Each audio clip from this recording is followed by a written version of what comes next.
نسل انسانی میں اور تاریخ اسلام میں سب سے زیادہ مکمل اور باکمال یہ ہستی ہے۔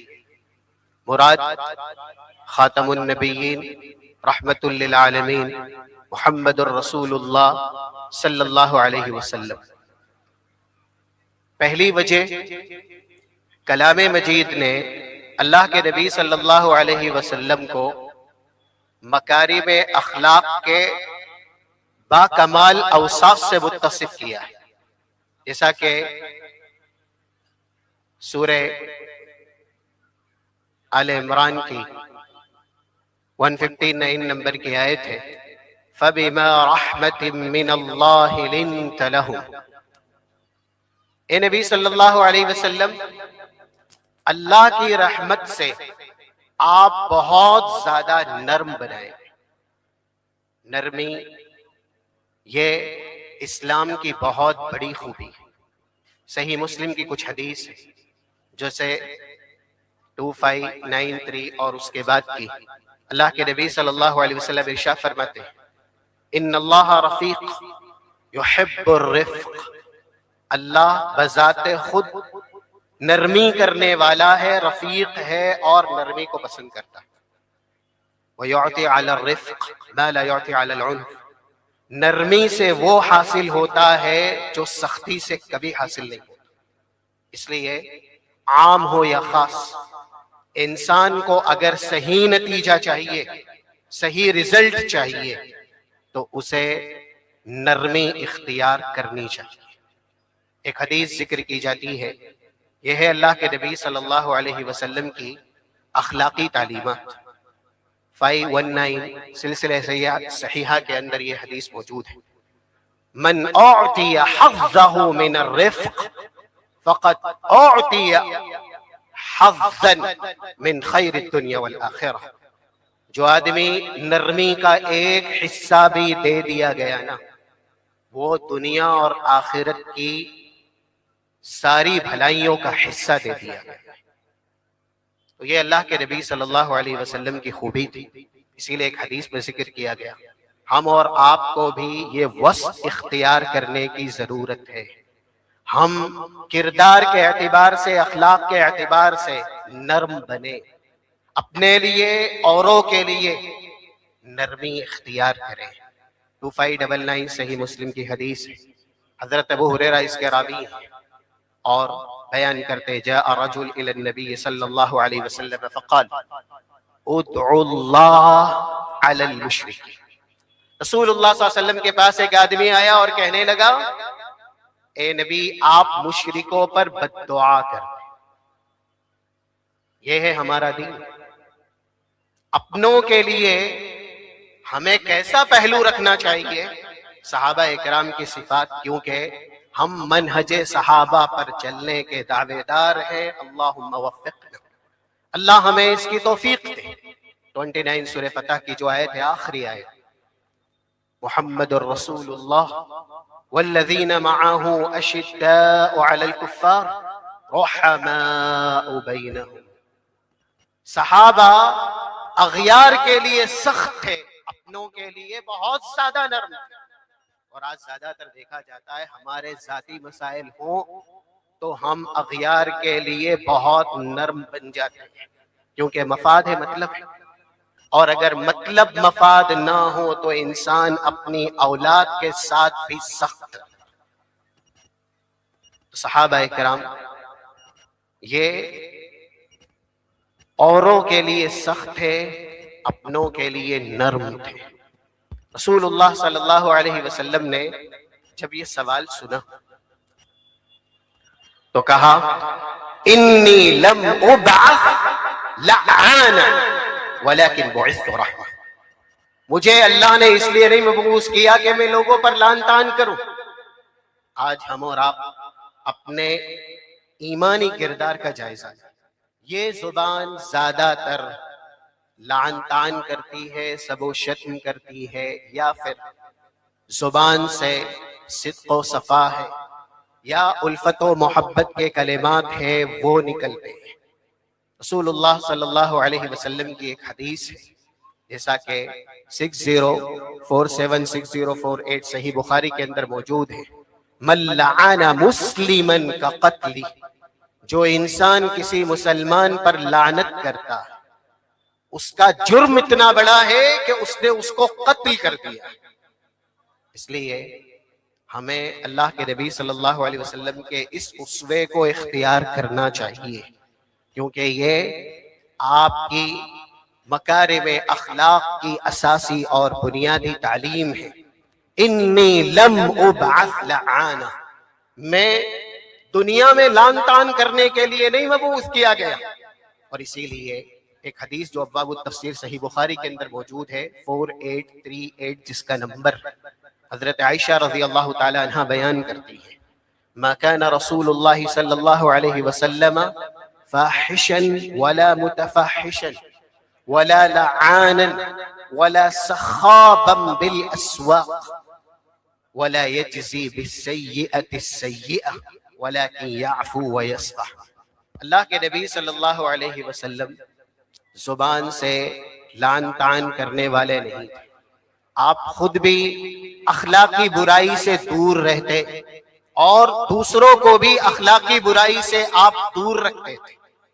اور یہ کہا گیا کبھی بھی آپ بدی کا بدلہ بدی سے نہیں دیتے تھے، بلکہ ہمیشہ معاف کرتے تھے، درگزر کرتے تھے۔ تو یہ اس نبی کی سیرت ہے جس کے تعلق سے خود وہ ارشاد فرما رہے ہیں وَإِنِّي بُعِثْتُ رَحْمَةً، مجھے اللہ نے سراپا رحمت بنا کے مبعوث کیا ہے۔ اور یہ ہے رسول اللہ صلی اللہ علیہ وسلم کا با کمال وصف جو کلام مجید میں اللہ کی طرف سے آپ کو عنایت کیا گیا، جیسا کہ 107 سورۃ الانبیاء کی مشہور آیت ہے وَمَا أَرْسَلْنَاكَ إِلَّا رَحْمَةً لِلْعَالَمِينَ، اے نبی ہم نے آپ کو سارے جہان کے لیے رحمت بنا کر کے بھیجا ہے۔ رسول اللہ صلی اللہ علیہ وسلم کی سیرت اور اس میں مکارم اخلاق کی تعلیم، صحیح مسلم کی ایک حدیث ہے 537 نمبر کی، جس میں ایک صحابی نے غلطی سے دوران نماز اذ عطس احد، ایک انسان نے چھینک کھائی اور الحمدللہ کہا تو انہوں نے اس کا جواب دے دیا۔ پھر لوگوں نے جو کچھ ان کے ساتھ کیا، آنکھوں سے گھورا یا ایسے ہی اپنے ہاتھ وغیرہ پیٹے اور ان کو خاموش کر دیا۔ وہ کہتے ہیں فلما قضى رسول اللہ صلی اللہ علیہ وسلم صلاۃ، اللہ کے نبی صلی اللہ علیہ وسلم نے جب اپنی نماز پوری کی اور مجھے نصیحت کے بعد، یہ ہے اللہ کے نبی صلی اللہ علیہ وسلم کا مکارم اخلاق، سیرت النبی کے پہلو سے، ما رأيت معلما قبله ولا بعده احسن من، میں نے اپنی پوری زندگی میں ان سے بہتر تعلیم دینے والا، نصیحت کرنے والا، سکھانے والا نہیں دیتے۔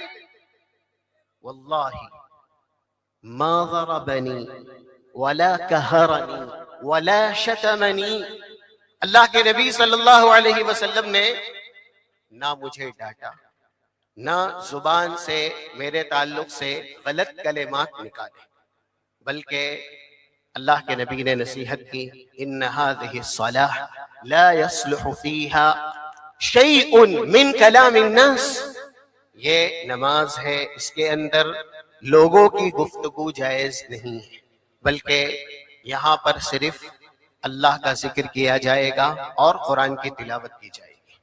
تو اللہ کے نبی صلی اللہ علیہ وسلم کے یہ ہے سیرت کے ناحیے سے مکارم اخلاق۔ آپ نے اخلاق کی اہمیت کو اجاگر کرتے ہوئے اس طرح کے فرمودات امت کے سامنے بیان کیے، جتنی فضیلتیں جنت میں جانے کے تعلق سے اخلاق حسنہ پر ہے، شاید کسی اور وصف پر اتنی فضیلت ذخیر احادیث کے اندر کسی خوبی پر نہیں، جیسا کہ یہ حدیث صحیح مسلم کے اندر موجود ہے 2553 نمبر کی، اخلاق جو بہترین ہو، اچھے ہو، رسول اللہ نے اسے سراپا نیکی قرار دیا۔ نواس بن سمعان یہ راوی ہیں، سئل رسول اللہ صلی اللہ علیہ وسلم عن البر والاثم فقال البر حسن الخلق۔ رسول اللہ سے پوچھا گیا نیکی کس کا نام ہے؟ اللہ کے نبی صلی اللہ علیہ وسلم نے ارشاد فرمایا نیکی نام ہے اچھے بہترین اخلاق۔ ہم مسلم ہیں، ایک سماج میں اکٹھا ہو کر کے رہنے کی ہمیں شریعت کی طرف سے تاکید ہے۔ ٹیکنالوجی کا زمانہ ہے، جو بھی مشین ہے، مثلا فلائٹ اگر لے، اس کے پارٹس اگر ایک پارٹ بھی خراب ہو جاتا ہے تو پھر اس کے اندر خطرہ ہے اور وہ پوری طرح اڑ نہیں سکے گا، کام نہیں کر سکے گا۔ ویسے ہی ہم اور آپ جو ایک سماج، ایک معاشرے میں اسلامی تعلیمات اور اسلامی آداب کے پس منظر میں رہنے کے مکلف ہیں، ہم میں اگر ایک بھی بدخلق ہوگا تو پھر اسلامی سماج نہیں رہے گا۔ اسی لیے اللہ کے نبی صلی اللہ علیہ وسلم نے اخلاق حسنہ کی اتنی فضیلت بیان کی۔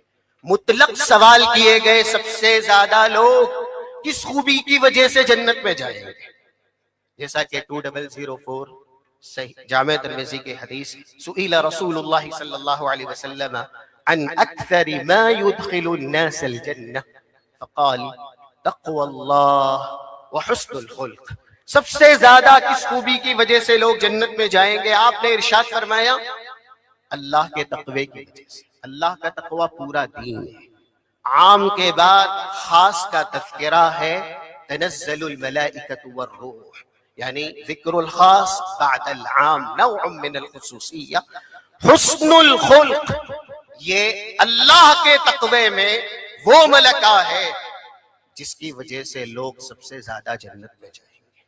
اسی لیے چاہے ایمان ہو یا اسلام ہو، جیسا کہ الترغیب والترہیب کی صحیح ترین روایت ہے 2357 نمبر کی، رسول اللہ سے پوچھا گیا من احسن الناس اسلاما فقال رسول اللہ صلی اللہ علیہ وسلم احسنهم خلقا۔ لوگوں میں سے اسلام کے اعتبار سے سب سے مکمل اسلام کس کا ہے؟ تو آپ نے ارشاد فرمایا جس کے اخلاق جتنے حسین ہیں اس کا اسلام اتنا ہی مکمل ہے۔ 1129 صحیح الجامع کی حدیث۔ یہ سوال بھی پوچھا گیا، جیسا کہ اللہ کے نبی صلی اللہ علیہ وسلم سے کہا گیا ای المؤمنین افضل یا رسول اللہ، مومنین میں سے سب سے افضل ایمان کس کا؟ یہ ابن ماجہ کے اندر بھی موجود ہے، جو 4267 نمبر کی حدیث ہے، یا اسی 4259 نمبر کی حدیث ہے، ای المؤمنین افضل یا رسول اللہ، مومنین میں سے سب سے زیادہ افضل ترین مومن کون ہے؟ اللہ کے نبی کہتے ہیں احسنہم خلقا، جس کے اخلاق جتنے زیادہ حسین ہیں اس کا ایمان اتنا ہی مکمل ہے۔ تو اسلام ہو، ایمان ہو، یہ مکمل ہوتے ہیں کب؟ جب انسان کے اخلاق اچھے ہوتے ہیں۔ اسی لیے یہ بھی ہے کہ انسان سب سے زیادہ لوگوں کے بیچ میں ہے اور وہ برے اخلاق والا ہے، تو حدیث میں کہا گیا 2564 نمبر کی صحیح مسلم کی حدیث ہے بحسب امرئ من الشر ان يحقر اخاہ المسلم، انسان کے برے ہونے کے لیے یہ کافی ہے کہ وہ اپنے بھائی کو حقیر سمجھے، یعنی اخلاقی گراوٹ آ گئی تو وہ برا تسلیم کیا جائے گا یا برا مانا جائے گا۔ اور 179 نمبر کی حدیث جو کہ صحیح الجامع کے اندر ہے، اس میں یہ لفظ موجود ہے احب عباد اللہ الی اللہ، اللہ کے بندوں میں سے سب سے زیادہ محبوب جو اللہ کو ہے وہ کون ہے؟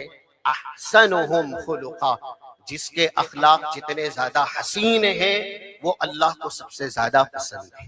اسی لیے جامع ترمذی کی یہ حدیث بھی ہے 2018 جس کا نمبر ہے، اللہ کے نبی صلی اللہ علیہ وسلم اپنی پسند بیان کرتے ہیں ان من احبکم الی واقربکم منی منزلا یوم القیامہ احاسنکم اخلاقا، تم لوگوں میں میرے نزدیک سب سے زیادہ چہیتا اور کل قیامت کے دن جو مجھ سے سب سے زیادہ قریب ہوگا جنت میں وہ وہی ہوگا جس کے اخلاق جتنے بہتر ہیں۔ یہ ہے اسلام کی تعلیمات اخلاق کے نہیے سے۔ اسی لیے اللہ کے نبی صلی اللہ علیہ وسلم کے تعلق سے کلام مجید یہ بیان کرتا ہے سورہ قلم کی آیت نمبر 4 وَإِنَّكَ لَعَلَىٰ خُلُقٍ عَظِيمٍ۔ اللہ کے نبی صلی اللہ علیہ وسلم با کمال اخلاق کے سب سے بڑے منصب پر فائز ہیں، چاہے 746 نمبر کی حدیث ہو صحیح مسلم کی، یا ایسے ہی ابن حبان کی 2551 نمبر کی ہو، جس وقت حضرت عائشہ رضی اللہ تعالیٰ عنہ سے پوچھا گیا اخبرینی بخلق رسول اللہ صلی اللہ علیہ وسلم، ام المومنین آپ بیان کریں اللہ کے نبی کے اخلاق کیا ہے، تو کہا گیا الست تقرأ القرآن، کیا آپ نے قرآن نہیں پڑھا؟ کان خلقہ القرآن، رسول اللہ صلی اللہ علیہ وسلم کے اخلاق من وعن قرآن ہے، جو قرآن کہتا ہے رسول اللہ عمل اس کے مطابق کرتے ہیں۔ جیسا کہ مثال لیتے ہیں 79 سورہ اسراء کی آیت ہے وَمِنَ اللَّيْلِ فَتَهَجَّدْ بِهِ نَافِلَةً لَكَ، نبی رات میں تہجد پڑھیے۔ قرآن نے آپ کو حکم دیا، اور ادھر ایک حدیث جو صحیح بخاری کے اندر ہے 4837 نمبر کی، حضرت عائشہ کہتی ہیں ان رسول اللہ صلی اللہ علیہ وسلم کان یقوم اللیل حتی تتفتر قدماہ، رسول اللہ رات میں ایسا قیام کرتے تھے کہ پیروں میں سوزن آ جایا کرتی۔ جس ہستی کی اگلی پچھلی ساری خطائیں اللہ نے درگزر کر دی ہو، وہ اتنا لمبا قیام کر رہے ہیں، ہم اور آپ گناہ زیادہ کرتے ہیں، نیکی کم کرتے ہیں، کیا فرائض کا بھی اہتمام اور التزام کرتے ہیں؟ ہماری فرض نماز بھی اس آیت کے موافق اور مصداق ہے 238 جو سورہ بقرہ کی حافظوا علی الصلوات والصلاة الوسطی وقوموا للہ قانتین، نمازوں کی حفاظت۔ قرآن نے ایک جگہ رسول اللہ صلی اللہ علیہ وسلم کو حکم دیا، جیسا کہ سورہ نصر کی آیت فسبح بحمد ربک واستغفر، نبی آپ استغفار کریں۔ 2701 2702 صحیح مسلم کی یہ حدیث ہے، اللہ کے نبی کہتے ہیں یا ایھا الناس توبوا الی اللہ فانی اتوب الی اللہ فی اليوم 100 مرہ، لوگو اللہ کی طرف رجوع کرو، گناہوں کی معافی تلافی کرو، کیونکہ میں محمد صلی اللہ علیہ وسلم دن بھر میں 100 مرتبہ توبہ کے کلمات زبان سے نکالتا ہوں۔ کہیں کہیں لَأَسْتَغْفِرَنَّ اللَّهِ فِي الْيَوْمِ أَكْثَرَ مِن 70 مرہ، میں استغفر اللہ کے کلمات 70 مرتبہ سے زیادہ کہتا ہوں۔ قرآن نے ایک جگہ کہا نبی آپ استغفار کریں، رسول اللہ صلی اللہ علیہ وسلم نے کما حقہ اس حکم کی تعمیل کر کے دکھائی۔ ایسے ہی یہ آپ ہی کا حسن خلق ہے، جیسا کہ 1516 یہ حدیث ہے ابو داؤد کی، استغفار ہی کے تعلق سے عبداللہ ابن عمر اور دوسرے صحابہ کہتے ہیں ان کننا لنعود قول رسول اللہ صلی اللہ علیہ وسلم الی المئہ، ہم بیٹھ کر کے گنا کرتے تھے رسول اللہ صلاۃ الضحیٰ کے بعد یہ دعا پڑھتے تھے رب اغفر لی وتب علی انک انت التواب الرحیم یا انت الغفور الرحیم، کتنی بار پڑھتے تھے؟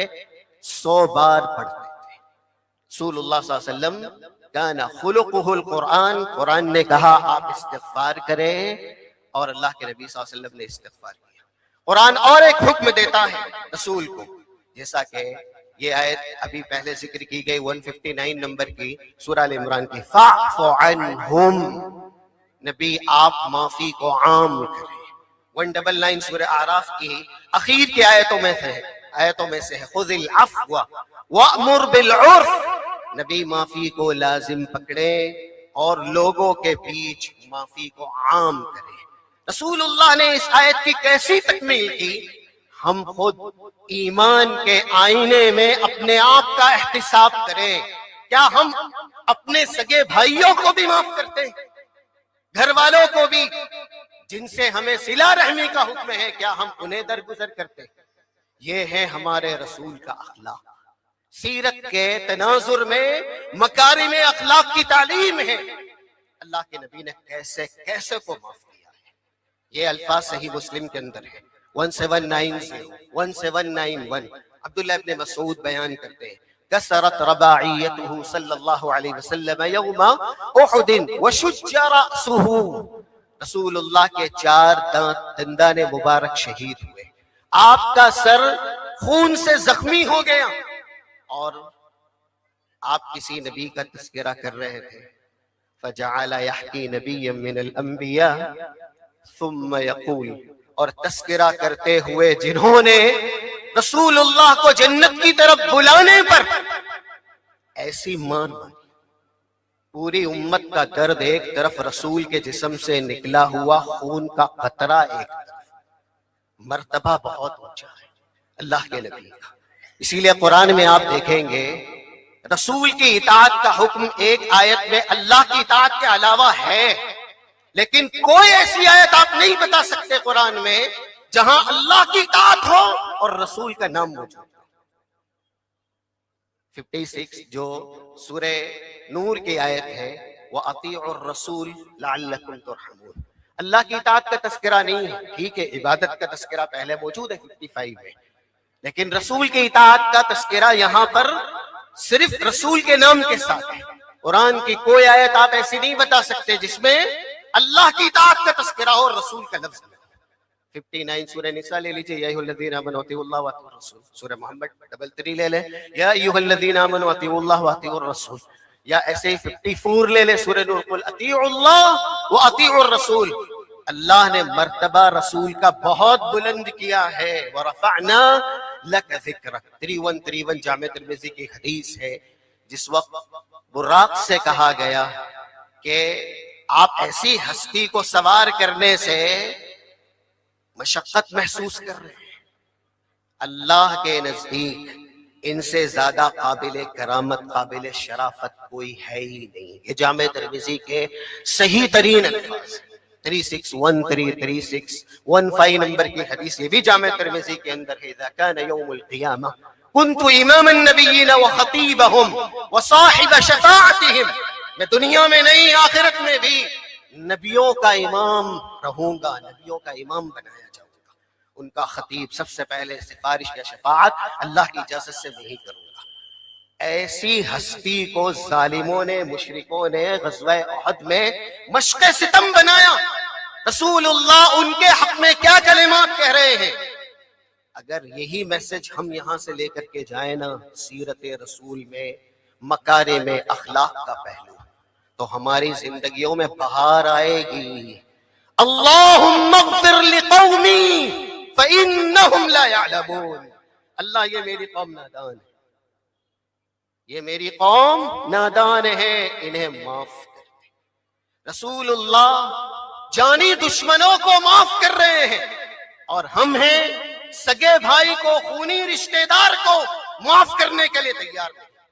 جنتیوں کی جو متقین کی صفات میں سے ایک بہت بڑی صفت بیان کی گئی ہے 134 سورہ ال عمران کے اندر، اور یہاں پر جنت کا تذکرہ بھی بہت بہترین انداز میں اللہ نے کیا. والکاظمین الغیظ والعافین عن الناس. جو غصے کو پی جاتے ہیں لوگوں کو معاف کر دیتے ہیں. واللہ یحب المحسنین. یہ محسنین ہیں. واحسنوا ان اللہ یحب المحسنین. احسان کرو کیونکہ احسان کرنے والوں سے اللہ محبت کرتا ہے. تو ہم اور آپ کو معافی کی صفت اختیار کرنی چاہیے. دیکھیے اللہ اپنی رحمت دے گا تو جنت میں جائیں گے، مغفرت دے گا تو جنت میں جائیں گے. یہ دونوں خوبیاں ملے گی. حدیث بالکل صاف ہے، چاہے 380 ادب المفرد میں ہو، 482 سلسلے صحیحہ میں ہو. رسول اللہ صلی اللہ علیہ وسلم نے کہا اغفروا تغفروا. آپس میں معافی کے پروانے تقسیم کرو، ایک دوسرے کو معاف کرو، اللہ تمہیں معاف کر دے گا. ارحموا ترحموا. لوگوں پر آپس میں رحم کرو، اللہ تم پہ رحم کرے گا.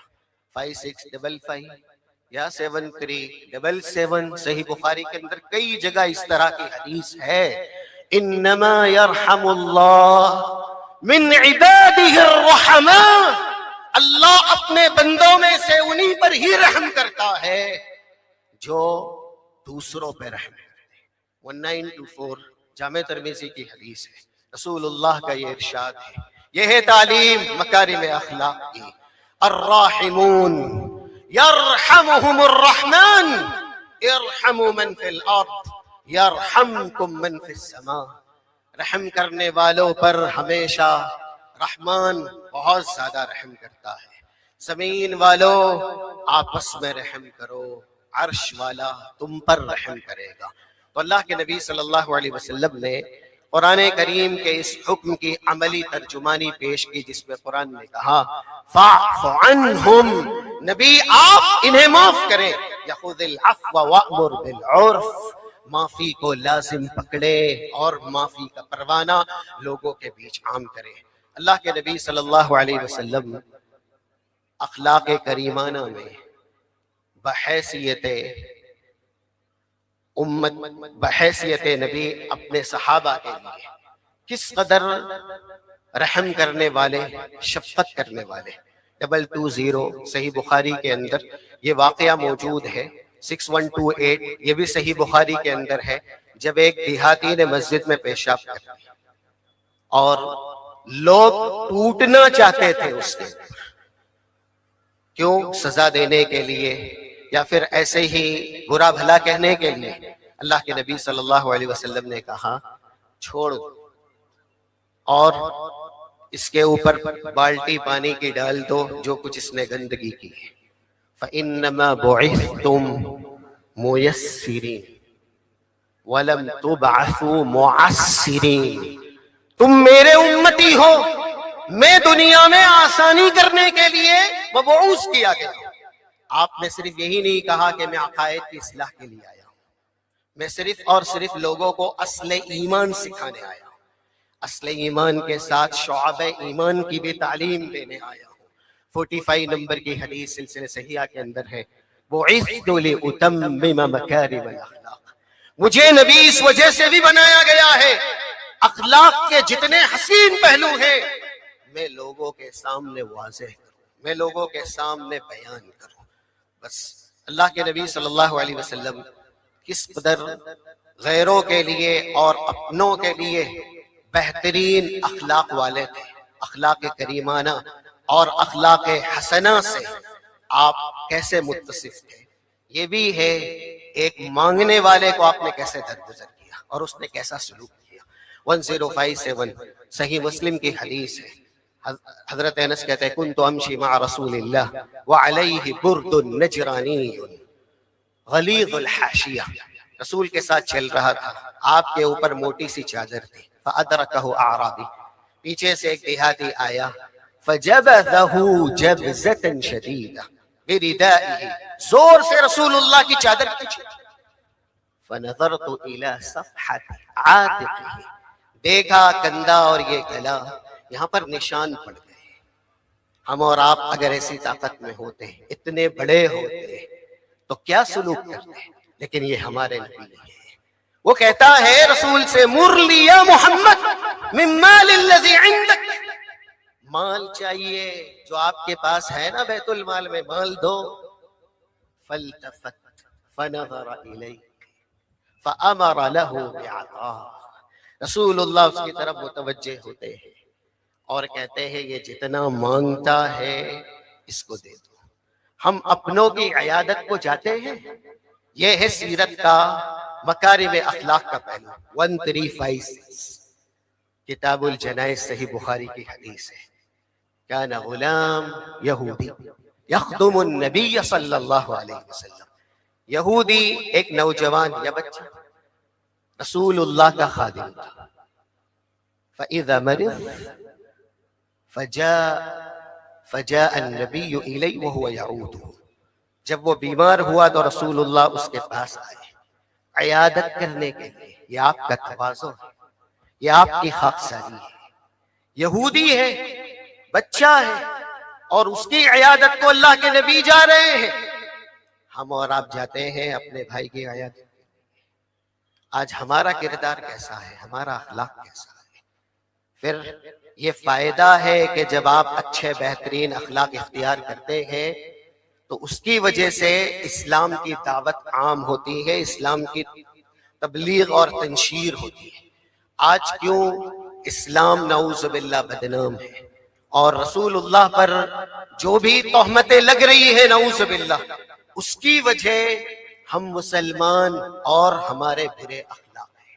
ہم نے اخلاقی فسطائیت سے اور اخلاقی گراوٹ سے اپنے آپ کو کم، اپنے والدین کی تربیت کو بھی کم، اللہ کو اور اس کے رسول کو زیادہ بدنام، کیونکہ ہمارے اخلاق ویسے ہیں۔ رسول اللہ صلی اللہ علیہ وسلم جب عیادت کے لیے گئے فجلس عند رأسہ، سرانے بیٹھ گئے اور اس سے کہا اسلم، اسلام قبول کر لو۔ فنظر الی ابی، وہ بچہ اپنے والد کی طرف دیکھتا ہے اور والد نے کہا اطیع ابا القاسم، ابو القاسم صلی اللہ علیہ وسلم جو کہہ رہے ہیں بات مان لو۔ اس بچے نے اسلام قبول کر لیا۔ تو یہ اللہ کے نبی صلی اللہ علیہ وسلم کے اخلاق ہیں۔ ظالم سے لیا ظلم کا بدلہ نہ کسی وقت، مارا بھی تو اخلاق کی تلوار سے مارا، یعنی آپ نے دین کو پھیلایا ہے بہترین اور حسین اخلاق کے ساتھ۔ بس یہ آخری حدیث ہے، رسول اللہ صلی اللہ علیہ وسلم نے گارنٹی لی ہے، 4800 ابو داؤد کے اندر ہے، انا زعیم ببیت فی ربض الجنہ لمن ترک المراء وان کان محقا، میں جنت میں ایک محل ضرور دلاؤں گا، جنت کے کسی بھی کنارے میں، کسی بھی کونے میں۔ اور یہ تینوں خوبیاں اخلاق حسنہ سے تعلق رکھتی ہیں۔ اس انسان کو جنت کے کسی بھی کونے میں محل ملے گا، یہ رسول اللہ کی ضمانت ہے، جو حق پہ ہوتے ہوئے بھی لڑائی جھگڑا چھوڑ دے۔ آج ناحق ہیں تو بھی ہم لڑتے ہیں، کیوں؟ ہمیں بولنا آتا ہے، ہمارے پاس رفعت ہے، بالادستی ہے، طاقت ہے، قوت ہے۔ یہاں ہمارا دین کہہ رہا ہے آپ حق پہ ہیں، اگر لڑائی ہے، خصومت ہے، جھگڑا ہے، حق پہ ہوتے ہوئے اگر آپ لڑائی جھگڑا چھوڑ دے رہے ہیں، وہ جہالت کرتا ہے، میں نہیں کر سکتا۔ تو رسول ضمانت لیتے ہیں کہ جنت میں آپ کو محل دیں گے۔ اور ایسے ہی انا زعیم ببیت فی وسط الجنہ، میں جنت میں ایک محل کی ضمانت دیتا ہوں، جنت کے بیچوں بیچ، لمن ترک الکذب وان کان مازحا۔ آج اس کو آرٹ اور فن سمجھا جاتا ہے، جھوٹ بولو، لوگوں کو ہنساؤ۔ ہمارا دین کہہ رہا ہے مذاق میں جو جھوٹ بولنا چھوڑ دیں، رسول کہہ رہے ہیں جنت کے بیچوں بیچ ان کو جنت کی ضمانت، جنت میں محل دلائیں گے۔ اور یہ آخری جنت کے سب سے بالا خانے، سب سے اونچائی میں کس کو محل کی ضمانت ہے؟ وَأَنَا زَعِيمٌ بِبَيْتٍ فِي أَعْلَى الْجَنَّةِ لِمَنْ حَسَّنَ خُلُقَهُ، جس کے اخلاق جتنے حسین ہوں گے، میں کل جنت میں سب سے بلند و بالا درجے میں اسے محل کی ضمانت دیتا ہوں، گارنٹی دیتا ہوں۔ تو یہ ہے سیرت الرسول صلی اللہ علیہ وسلم کے تناظر میں مکارم اخلاق کی اہمیت اور فضیلت۔ رب العالمین ہم اور آپ کے اخلاق کو اسلامی بنائے اور ہمیں ویسا ہی بنائے جیسا کہ اللہ کے نبی صلی اللہ علیہ وسلم کے فرمودات ہیں اور آپ کے ارشادات ہیں۔